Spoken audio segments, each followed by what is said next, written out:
Here is Richard Reed. Thank you very much.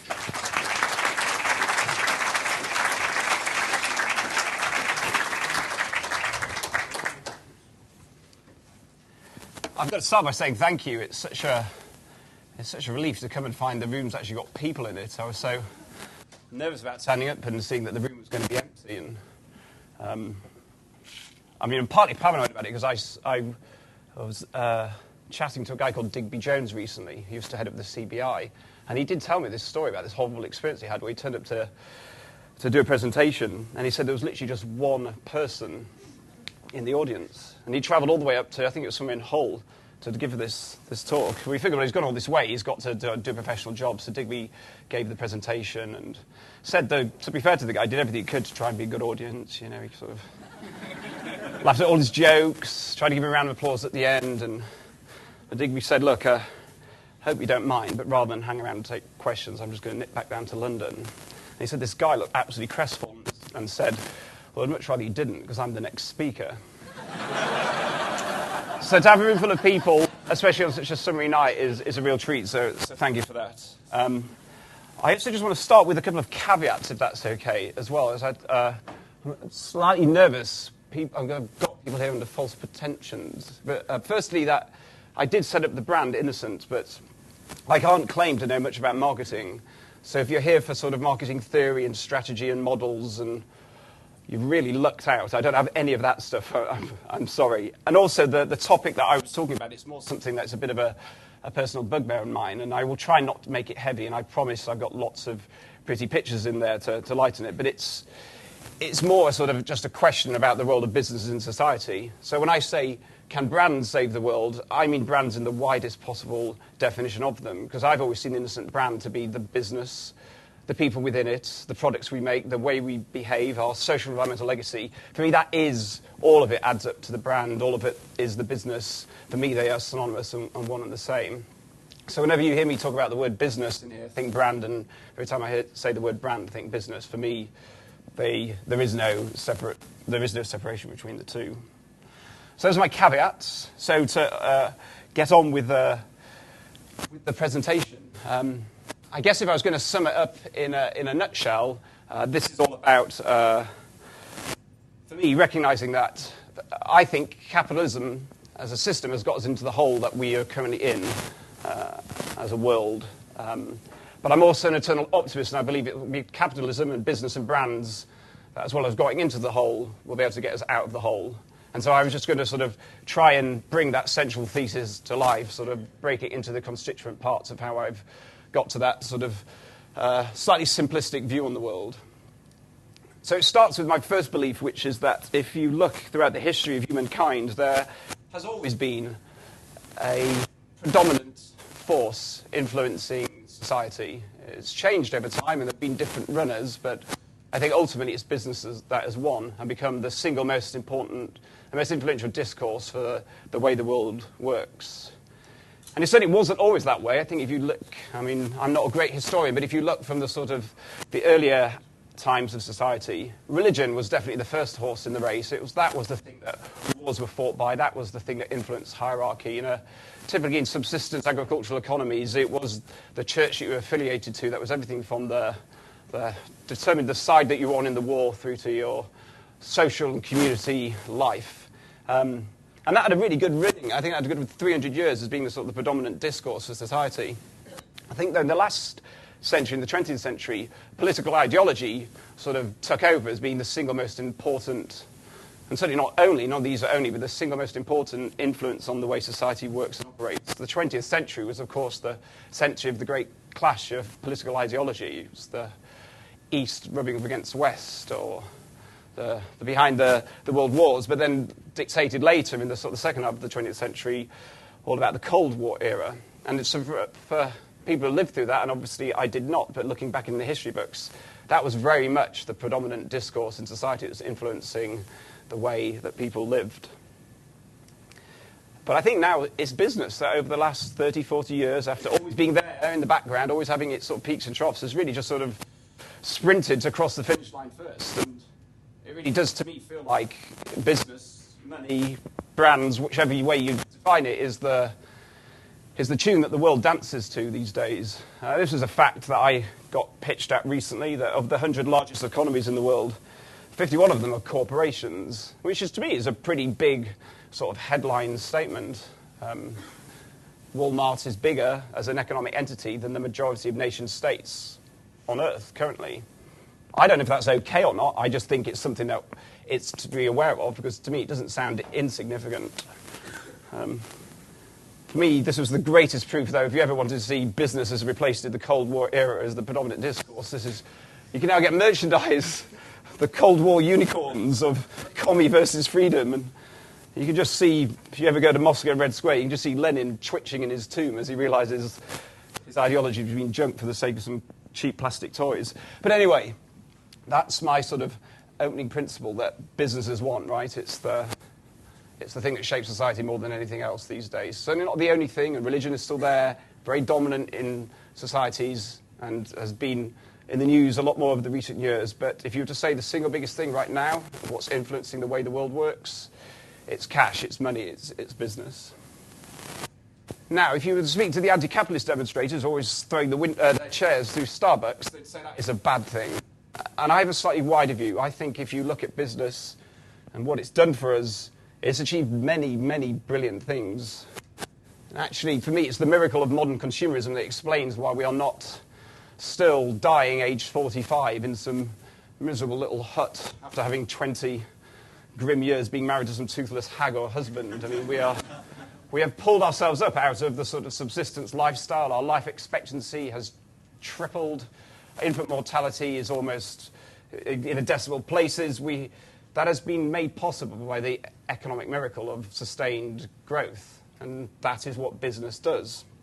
Another thing, again, I'm sorry, I know I'm just preaching to the converted and talking in the most basic terms here, but it's also business, brands, economic growth. That is the only creator of economic wealth in society. So every pound a government spends on schools, on hospitals, on roads, whatever it is, every pound has been generated by business. It's not generated by the government, it's spent by the government, but it's generated by the economic engine of business growth. And every penny that's given to a charity that goes then on to do amazingly useful things, again, the charity doesn't create the money, it's business that creates the wealth that then hopefully gets shared out with those people that need it more. So for me, I'm definitely a big fan of capitalism on one hand, and we'd be totally stitched without it. But then, of course, it sure ain't a flawless system either. And while I don't think it was ever consciously designed this way, there are some horrible flaws with it as a system. And there are, as people would say, mildly, some unintended consequences. I mean, this is it, right? This is the big one that we're all facing at the moment, and it's starting to happen, the fact that industrialisation started up in Yorkshire, where I came from, with the Industrial Revolution, so I feel sort of weirdly, strangely guilty for it, but it's leading to the changing fundamentally the way in which the planet's ecosystems work. And that sure as hell wasn't intended, and sure as hell not desirable, but it continues to happen at an ever-increasing rate. Business has got to front up to itself that it's been the lead contributor to that as a dynamic. The other thing that's being pitched about capitalism and about business, about the system that we have, one of its USPs is that, don't worry, it brings everyone along. Everyone gets better under it. Trickles down. Yes, some people get more and more rich, but everyone is better in absolute terms. I don't know how established this is, I don't know how known this is a fact, but over the last 30 years, the 33 poorest countries in the world have got poorer in absolute terms. Not just in relative terms, the rest of the world getting richer, but poor in absolute terms. Now, there's a myriad of different reasons there. Corruption, lack of natural resources, but also there's vested interests in some of the decision-making powers. The system is not pure and it's not working as much as it could do. And that's a picture from today. That's not from when Geldof made it a sort of national concern. That's a picture from Africa today. That's a picture from America today, and that's the sort of the third thing that's, I guess, another intended consequence. This is a bit closer to us in terms of our business, but at the moment, the generation being born in America will be the first, is the first generation to, outside of wartime, to have a life expectancy shorter than its parents, and purely from obesity. And you think, okay, is that okay? I mean, that doesn't sound okay to me, but maybe that's okay, but it just seems to be a bit crazy that on one hand you've got that, on the other hand you've got that. And you can imagine if you're some sort of alien life force looking down at the planet, you really would be going, God, these guys really don't get it, do they? So there's these unintended consequences that have come from capitalism, from a belief purely in market forces. That's the only remit of business is to chase profit. And it has no responsibility for the consequences of that. Its contribution to society should be purely the pursuit of wealth. I think we also live in interesting times for another reason. These things, these unintended consequences, that I really believe my parents could hand on heart say, well, they didn't really know about all this sort of stuff for very different reasons. We're probably right now the first generation that we've got the worst of both worlds. We can't no longer claim to know about it. And secondly, it's happening to us while we're going through it. In terms of why we can't claim we don't know about it, I mean, I guess another thing of the area that's defined us over the last few decades is the advance of supercomputing power. The fact that now we can measure pretty much anything in the world. So we can't feign ignorance anymore. And not only can we model it and measure it, the world can now communicate with itself, with everyone else in it, for free at the touch of a button, which in itself is such an exciting prospect. I can think of only the printing press in the history of humanity as the thing that's got as much fundamental power to change the dynamics and the flow of information and the way society talks to itself as the internet does. This is a beautiful picture that I found recently, which is a map of the internet currently, and each dot denotes a bit of traffic and a site that someone's gone to. And the theory is, and it's impossible to see because of the scale of it, but as you get closer and closer in, that's where more and more of the traffic and where more of the more regularly visited and used aspects of the internet is. Which sort of depressingly means somewhere right in there, there's a site about Paris Hilton. But an amazing thing that we have, that this ability to talk with the world for free at the touch of a button, but it does also bring with it a responsibility that we need to front up to. The stuff that's happening on the other side of the planet, we know about, we can see about, we can report about. Our brands can be affected about it on a daily basis. I mean, I've seen it with Innocent, the ability, one story that one person has found can go global instantly, and we need to therefore be, I guess, fully aware of the consequences of that, of people that are running businesses and looking after our brands. So, I guess that's where I sort of get to with the first half of it all, is that there's stuff going on that we didn't intend, but we are causing, and at an ever-increasing rate, and we can't claim to not know about it anymore. So I think we've got two options, right? And we can either just go, well, sod it, and charter the private jet and go out in style, or we can go, you know what, maybe we're not done yet and there's a way to bring it round. But I think the lead actually, realistically, is going to need to come from brands and business. People say it's got to be government-led or it's got to be individual-led, and of course the reality is every single member and every single institution in society has got to play a part in it. But we're in a sort of weirdly, uniquely gifted position in a way that politicians aren't, and the way individuals aren't. A business has this unbelievable amount of resource, expertise, time, computers, desks, phones, people, contacts. It's just got stuff that other entities in society doesn't have. And this isn't me just banging on to some naive hippie. This is Michael E. Porter. I mean, wasn't it Porter that did the 5 principles? You know, one of the sort of the most established business gurus in the world. His whole principle is, well, if business can use the resources it's got at its disposal to start focusing on some things, it can have a greater impact on social good than any other institution or organisation. And you sort of see where he's getting to when you think of the size and the scale of business and what we have, the relationships that we have with consumers, the ability for us to talk to them and maybe sort of start seeding thoughts with them, of what we can put our people behind, of what we can do with our own business systems. Maybe we can take the responsibility ourselves to sort out global warming just by making sure we're getting carbon out of our supply chain, that we're just uniquely gifted. The things that we can do, they can be little things, they can be medium things, they can be big things, but all of it can contribute to making things a little bit better rather than a little bit worse. Of course, it's so not an original thought, it's not a new one. This is as well as a guy that knows how to grow a beard, is I think one of the original businessmen that really saw business as a wider remit than simply the pursuit of profit. He's called Sir Titus Salt, and if you're ever up in Bradford in Yorkshire, there's a place you can go to visit to. It's called Salt Air. And Salt Air was a town that he built to house his workers. He was a big textile industrialist and had a massive factory and saw all his workers living in the slums of Bradford, always ill, never fit for work really, just getting more and more grounded down by the reality of poverty and living in terrible environments. So he built Salt Air at the side of his mill, and it still stands today. It's a beautiful place, and he built houses, he built schools, he built hospitals, he built churches. He didn't build pubs because he thought people shouldn't drink. He put in running water, which was an absolute first in Yorkshire at the time. And he did it for both social and economic reasons. It meant they had a more loyal workforce, but he said to him he couldn't justify his business being there, seeing the people coming in each day, knowing where they were going back to. So for him, he was one of the founding fathers of philanthropy, and also he was one of the founding influences on the whole sort of social democratic political movement and the idea that some people at the bottom end of society need help getting out of the situations they may find themselves in. So I like that because he's back there nearly 200 years ago now, and he's sort of thinking way ahead of the curve. We try to, and we're 1,000 miles away from being the business we want to be in terms of having a positive influence. We've set ourselves our little phrase, our little thing that our goal that we're aiming to do, to leave things a little bit better than we find them.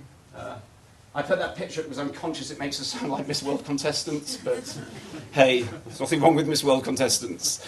But we try and bring that principle to business. Now, leave things a little bit better than we find them. Of course we mean ourselves economically. I'm never going to stand in front of you guys and say I do not want to become financially successful from innocent. I mean, you bet your backside I do, but that isn't the motivation, and that's not the width of our remit, but it definitely needs to be part of the mix.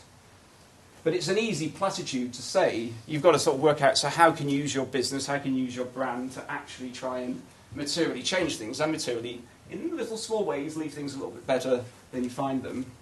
So we have a very simple 5-point strategy for the business. One is that we will only ever make drinks that are genuinely good for people. That's we see that as our biggest and most important responsibility to the people around us, that we'll only make stuff that's net nutritionally positive for the people that drink them.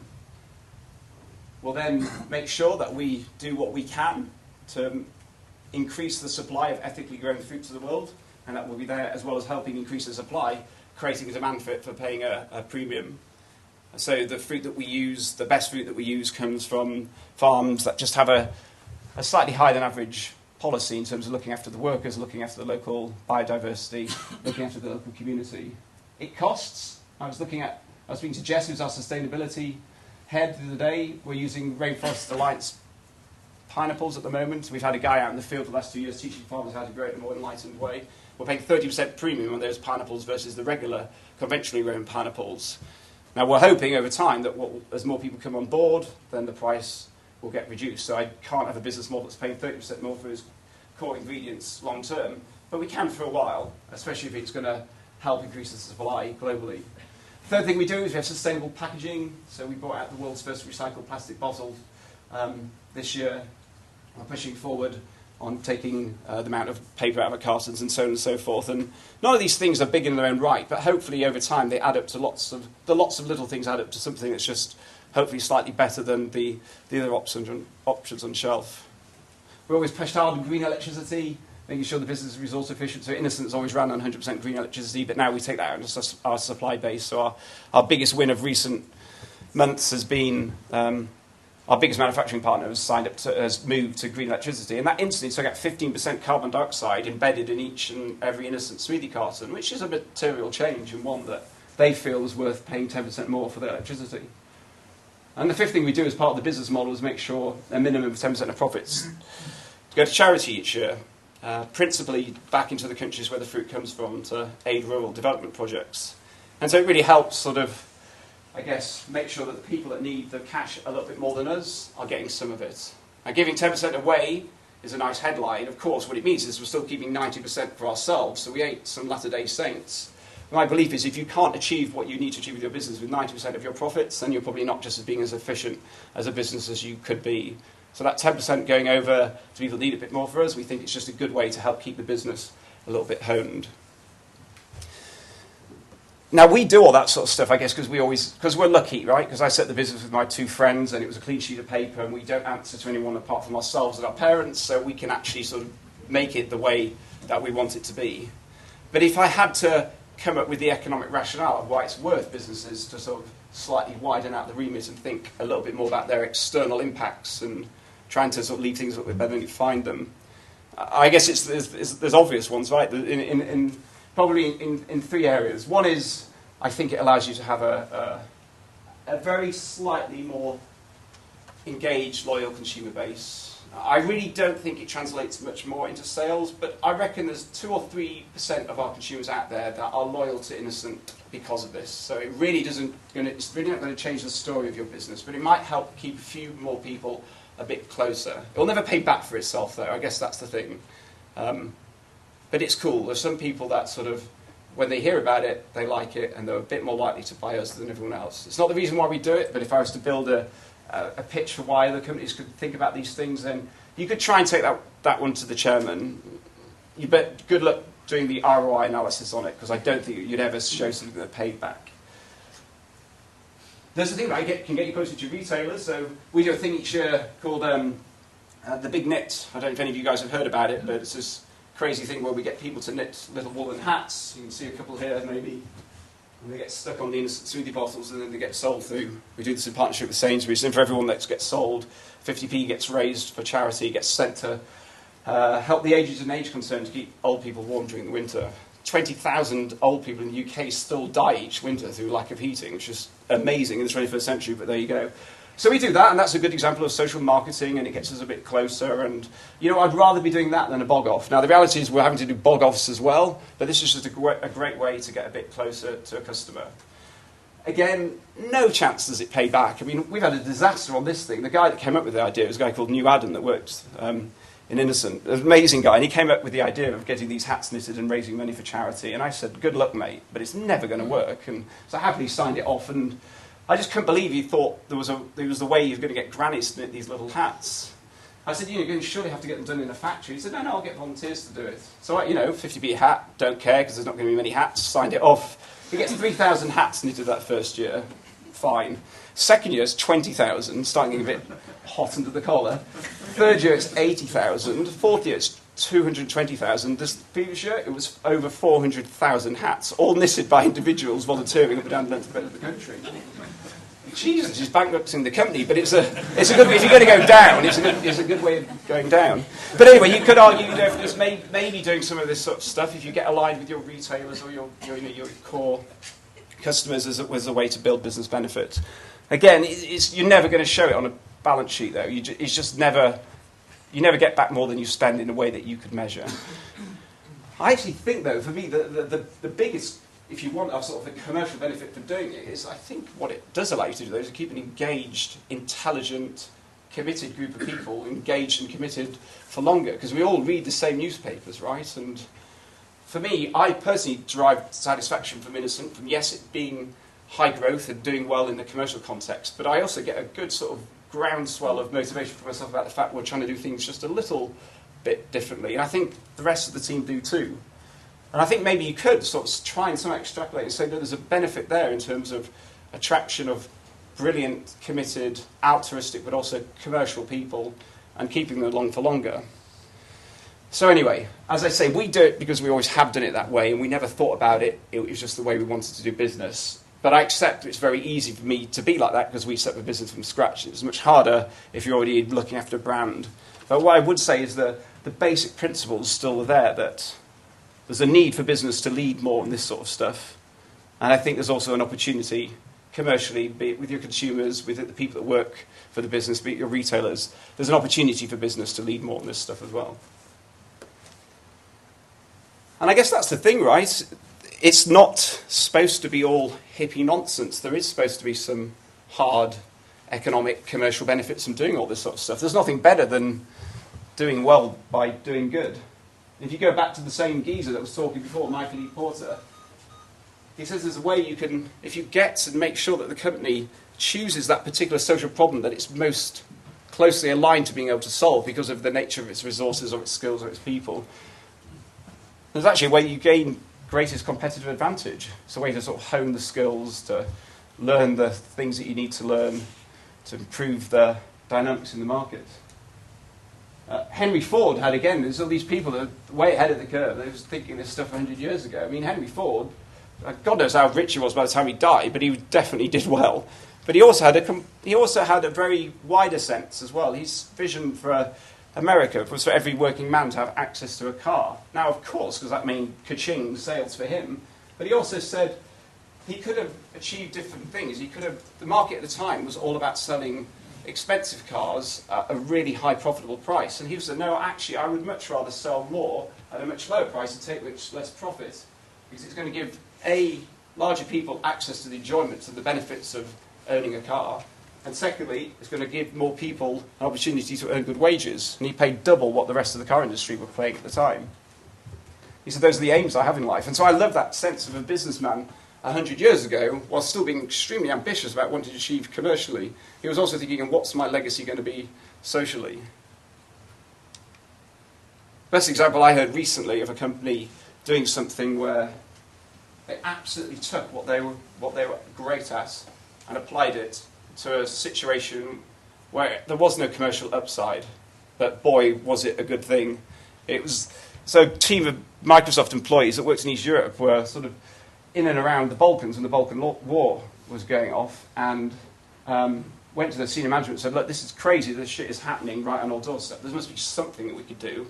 And the response was, well, we're a software company, what do you expect us to do? And they said, well, can we go off, think about it, and come back with a solution? And they went in and they spoke to some of the NGOs that were there, and the NGO said, the biggest problem we've got is refugees. We've got 200,000 displaced people. We don't know who they are, they don't know who they are, everyone's trying to meet everyone. Basically, we've got a database problem. So they went back to Microsoft, they got some spare time, agreed with the boss, so they wrote and coded a database to be used to track refugees, who they were, and help refugees meet their other family refugee members. And now that bit of software has been coded and is used pretty much across all NGOs and all refugee situations across the world. So no money, Microsoft aren't there asking for the royalties back for it, but they have got that team that has A, honed its development skills, and B, boy, you're going to feel a bit more close to Microsoft, aren't you, as you're working on that team and you've developed that thing and you see the social benefit from it. And if people are like that, that's the Microsoft team. If they look like that and could save the world, then I think we could all do a bit, right? And I guess my final thing is, right, so we're going to do all this stuff. I really do believe there's not only not only do we have the responsibility as sort of Westerners working in business to help tackle some of these problems, but we've got the opportunity to. There really is this win out there, to use the cliche, that we can get rich and do good too. And I just think that's going to make us look much better down the golf club, right? I mean, even if we just do it for our own selfish reasons, then let's do it. Because I think history will judge us harshly. If you think that history's perspective of what's acceptable in society is different to what the contemporary society thinks. 300 years ago, it was totally okay to be in the business of slavery. It was a great idea. And I love this as a great little picture from sort of, you think, my God, they're really hitting on some tough ones here. First of all, they're getting a bit of child labour on the scene. And then they're going out and using the child labour to go and help round up some, I'm going to get me some black people and bring them back as slaves. I mean, it is unimaginable for us now in this era to think that was an okay, legitimate, legal way to make money. But back then, it was. I can imagine if you were the PR guy having to sort of try and justify it these days, you could say, well, at least we brought them by boat, we didn't air freight them. But I guess what I'm trying to say is that there is a real risk that in 200 years' time, people are going to look back and go, right, so you knew of all these problems of what's going on in the world in terms of climate change, in terms of desperate poverty in Africa, in terms of human rights abuse and all this sort of weird stuff. But we had all this money and time and resources, and we just sold frozen pizzas. Now, I'm not against frozen pizzas. In fact, tonight I'm very much likely going to be having one. They're a great contribution to society, as is the whole business economic engine of selling them and making money and contributing wealth. So it's not about being down on business, it's about being very up on business. It's just saying that can we move business and what brands stand for slowly from being purely just about money, just about being money and one other thing. what of all we know as marketeers, as people that have relationships with our consumers, as seeing the social trends in society, understanding what we're good at, understanding what resources we have, is there just one other thing we can add? Yes, it's got to be money first and foremost. I think that has to remain business's main remit. But can we add to something else? Can there be one other thing? Because I think that's what we've got to do, right? I think we're the generation that's got the challenge to take capitalism, which is this system, and it is a good system, and it's better than any other system, but it's still slightly flawed. There's still those glitches that you get with the first issue of a sort of bit of software. There's a few sort of things like, to say, human rights abuses or the poverty and that type of stuff.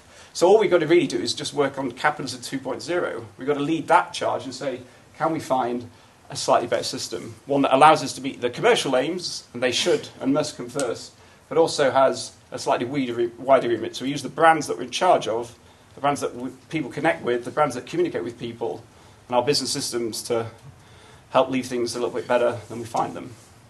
Anyway, I'm going to stop ranting now because it's a nice summer evening, but I've got nothing to look forward to this evening other than a frozen pizza, so I'll stay around and answer questions or take comments or thoughts for as long as people like. But thank you very much.